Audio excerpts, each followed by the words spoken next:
Nah, selanjutnya ini jadi metodenya kita sudah buat semua di kelas payment, ada variabel integer saldo, kemudian ada konstruktor payment yang berisi parameter integer saldo merujuk ke variabel saldo.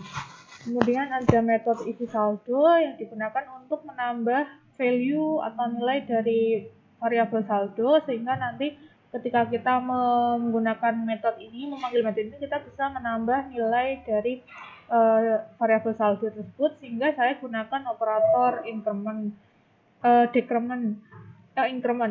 Untuk yang ambil saldo ini berarti misalnya ketika saldo itu di payment bisa digunakan untuk pembayaran, sehingga nanti debit saldonya akan berkurang, sehingga saya gunakan operator decrement. Kemudian untuk metode get saldo, tipe datanya integer, ini merupakan metode non-void. Jadi kita perlu fungsi return untuk pengembalian value, pengembalian nilainya ke variabel saldo. Nah, keempat metode ini nanti akan coba saya gunakan di kelas pelanggan. Kita coba kelas pelanggan. Nah, ini tambahan lagi. Saya coba menambahkan library dari input output file di Java, yaitu menggunakan scanner. Scanner ini adalah suatu input atau output file yang bisa kita inputkan menggunakan inputan eksternal keyboard. Nah, di sini Anda perlu memanggilnya menggunakan fungsi import, kemudian isikan lokasi library-nya. Contohnya di sini saya java.util.scanner, karena untuk file input output file itu ada di library util milik Java. Kemudian nanti kita bisa menggunakan function scanner di dalam program kita. Nah, kemudian di kelas pelanggan ini melanjutkan project yang kemarin, source code yang kemarin saya lanjutkan di sini untuk penggunaan konstruktor. Penggunaan konstruktor payment.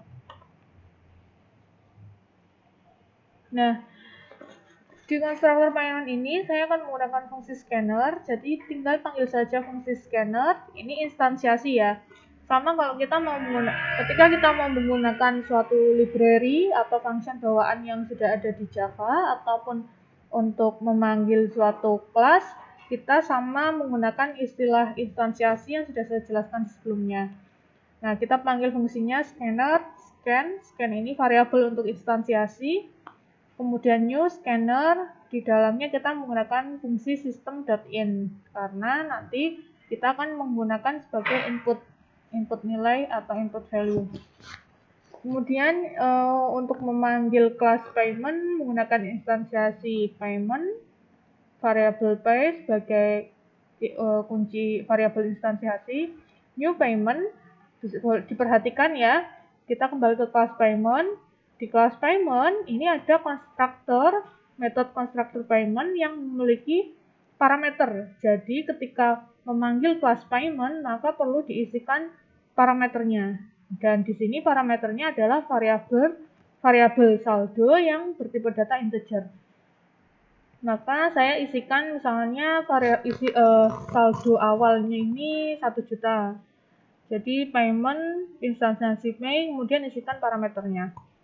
Nah, kemudian di sini saya menggunakan fungsi outprint untuk memanggil, saya ingin melihat nilai saldo yang sudah ada di debit saya. Ini kan kita memasukkan 1 juta.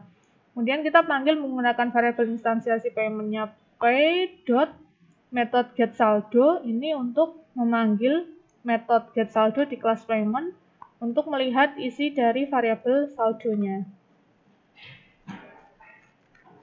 Kemudian di sini system.out.print simpan uang. Nah, di sini saya membuat variabel integer simpan. Simpan ini nanti akan saya inputkan sebagai metode isi saldo. Nah, ini menggunakan fungsi scan.nextInteger. Ini scanner ya, fungsi scan. Kalau misalnya fungsi scan ini bisa bermacam-macam sesuai dengan tipe data Anda, misal string, double, atau float. Itu bisa diganti. Jadi karena ini tipe datanya integer, maka saya menggunakan next integer. Contohnya seperti ini, kalau misalnya tipe data Anda double atau float. Nah, ini ada next byte, next integer, next short, kemudian next big decimal, next big integer, next double, next boolean, next float, next len, next long. Kalau tipe Anda string, Anda menggunakan next line. Karena tipe data kita adalah integer, maka saya menggunakan next integer. Kemudian variabel simpan ini saya isikan ke parameter dari isi saldo sebagai value-nya. Nah, kemudian nanti akan ditampilkan pay.getSaldo setelah ditambahkan menggunakan metode isi saldo. Ini sama untuk membayar atau mengambil uang di saldonya. Saya buat variabel baru dari fungsi scan next integer yang digunakan sebagai parameter untuk mengambil saldo. Kita coba running.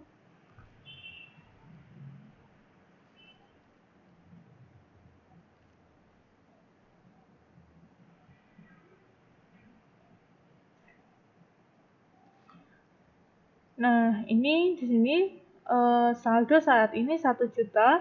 Ini berdasarkan dari metode constructor yang kita isikan parameternya ini. Payment, pay, new payment, ini parameternya 1 juta. Kemudian simpan uang. Nah, simpan uang ini maksudnya adalah menambah saldo tadi. Anda bisa keterangannya ini bisa diganti-ganti simpan uang atau tambah saldo gitu. Misalnya saya tambahkan di sini 500.000. Kita enter. Nah, maka akan otomatis saldo saat ini bertambah sesuai parameter yang kita masukkan. Contohnya di sini simpan ini. Jadi simpan uang ini akan ke integer simpan scan.nextInteger. Kemudian variabel simpan ini kita masukkan sebagai parameter di isi saldo sehingga akan bertambah di metode isi saldo mengincrement dari nilai awalnya 1 juta diincrement 500.000 jadi 1.500.000. Misalnya saya mau mengambil uang 200.000. Nah, saldo saat ini 1.300.000. Ini menggunakan metode ambil saldo dengan parameter bayar. Oke, untuk pertemuan kali ini selanjutnya adalah tugas minggu depan. Jadi Anda bisa mempraktekkan sesuai demo yang saya presentasikan di pertemuan hari ini. Selanjutnya sebagai acuan, sebagai referensi, nanti source code project ini akan saya lampirkan di link YouTube. Anda bisa akses di GitHub saya. Terima kasih. Assalamualaikum warahmatullahi wabarakatuh.